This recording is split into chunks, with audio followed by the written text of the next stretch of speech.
സ്നേഹം നിറഞ്ഞ പ്രേക്ഷകർക്ക് മറ്റൊരു വീഡിയോയിലേക്ക് ഹാർദവമായ സ്വാഗതം. India one by 295 runs at Perth, Australia. അതാണ് ഈ മൊമെൻറ്റിൽ പറയാനുള്ളത്.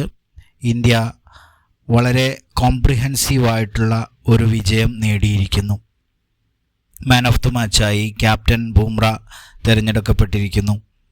ഈ മത്സരത്തിൽ 2 ഇന്നിങ്സിലുമായി ബൂംറ 8 വിക്കറ്റുകൾ കരസ്ഥമാക്കി എന്നുള്ളതാണ് പ്രത്യേകത. അതുപോലെ തന്നെ ഓസ്ട്രേലിയയുടെ ടീം 238 റൺസിന് ഓൾ ഔട്ട് ആവുകയാണ്. അവർ ചേസ് ചെയ്തത് 534 എന്ന ഒരു വലിയ ടാർഗറ്റായിരുന്നു. ഇന്നലെ തന്നെ അവരുടെ 3 വിക്കറ്റുകൾ വെറും 12 റൺസിന് പോയിരുന്നു. ബാക്കി വിക്കറ്റുകളെല്ലാം ഇന്ന് 3 സെഷനുകളായിട്ട് നഷ്ടപ്പെടുകയാണ് ഉണ്ടായത്.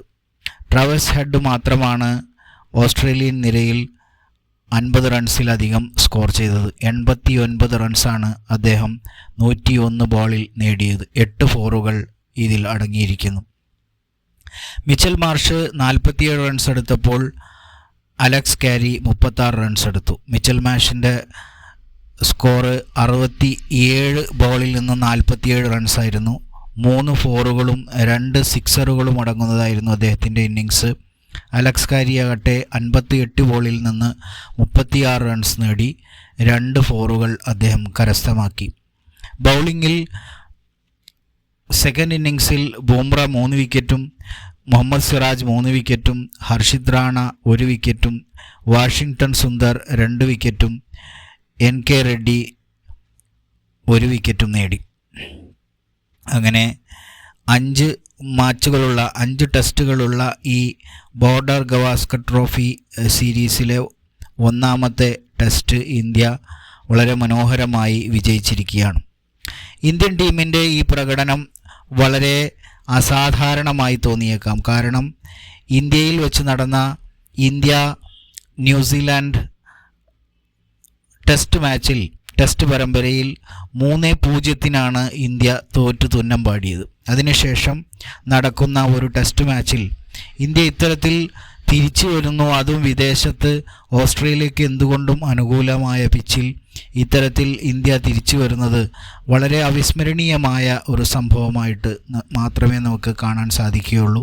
ഇതിലെടുത്തു പറയേണ്ടത് ഇന്ത്യയുടെ ബാറ്റിംഗ് ആണ്. വിരാട് കോഹ്ലി ആയാലും അതുപോലെ തന്നെ ഇന്ത്യയുടെ യങ് ഓപ്പണറായിട്ടുള്ള യശസ്വി ജയ്സ്വാളും വളരെ മനോഹരമായാണ് ബാറ്റ് ചെയ്തത്. ഓപ്പണിംഗ് പാർട്ട്ണർഷിപ്പിൽ 201 റൺസാണ് രാഹുലും അതുപോലെ തന്നെ യശസ്വി ജയ്സ്വാളും കൂടി നേടിയത്. തുടർന്ന് വന്ന ബാറ്റ്സ്മാൻമാരെല്ലാം തന്നെ വളരെ മനോഹരമായി ബാറ്റ് ചെയ്യുകയും ഇന്ത്യക്ക് ഒരു വലിയ ടോട്ടൽ പടുത്തുയർത്താൻ സാധിക്കുകയും ചെയ്തു. 534 റൺസിൻ്റെ ഒരു വലിയ ടോട്ടലാണ് ഇന്ത്യ പടുത്തുയർത്തിയത്. 1ാം ഇന്നിങ്സ് ലീഡ് ഇന്ത്യക്ക് 46 റൺസിൻ്റെ 1ാം ഇന്നിങ്സ് ലീഡുണ്ടായിരുന്നു. തുടർന്ന് നടന്ന മത്സരത്തിൽ ഇന്ത്യ വളരെ മനോഹരമായി കൊണ്ട് തന്നെ ബാറ്റ് ചെയ്യുകയാണ് ഉണ്ടായത്. അങ്ങനെ ബാറ്റ് ചെയ്തതുകൊണ്ട് മാത്രമാണ് ഇന്ത്യക്ക് ഇത്തരത്തിലുള്ള നല്ലൊരു സ്കോർ കണ്ടെത്താൻ സാധിച്ചതും ഇന്ത്യക്ക് വിജയ തീരമണയാൻ സാധിച്ചതും. 1ാം ഇന്നിങ്സിൽ ഇന്ത്യ വെറും 150 റൺസിന് ഓൾ ഔട്ടായപ്പോൾ ഓസ്ട്രേലിയ 1ാം ഇന്നിങ്സിൽ 104 റൺസിന് ഓൾ ഔട്ടായി.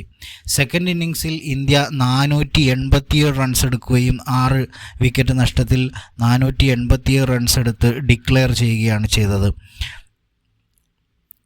ഇതിൽ കോഹ്ലിയുടെ സെഞ്ചുറിയും അതുപോലെ തന്നെ ജയ്സ്വാളിൻ്റെ സെഞ്ചുറിയും രാഹുലിൻ്റെ 77 റൺസും അതുപോലെ തന്നെ വാഷിംഗ്ടൺ സുന്ദറിൻ്റെ 29ഉം റെഡ്ഡിയുടെ 38 റൺസും ഉണ്ട്. അങ്ങനെ ഓസ്ട്രേലിയക്ക് 534 റൺസിൻ്റെ ടാർഗറ്റ് മറികടക്കാൻ പറ്റുമോ ഇല്ലയോ എന്നതായിരുന്നു അടുത്ത ചോദ്യം.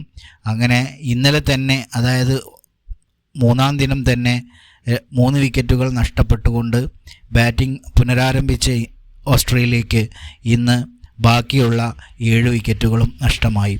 അങ്ങനെ 534 എന്ന വലിയ ടാർഗറ്റ് പിന്തുടർന്ന ഓസ്ട്രേലിയ വെറും 238 റൺസിന് എല്ലാവരും പുറത്താവുന്ന കാഴ്ചയാണ് കണ്ടത്. അങ്ങനെ ഇന്ത്യ ഓസ്ട്രേലിയ ടെസ്റ്റ് മാച്ച് പരമ്പരയുടെ ഒന്നാം മത്സരം ഇന്ത്യ വിജയിച്ചിരിക്കുകയാണ്. മാൻ ഓഫ് ദി മാച്ചായി ജസ്പ്രീത് ബുംറയെ തിരഞ്ഞെടുത്തു. Thank you for watching. Have a wonderful day.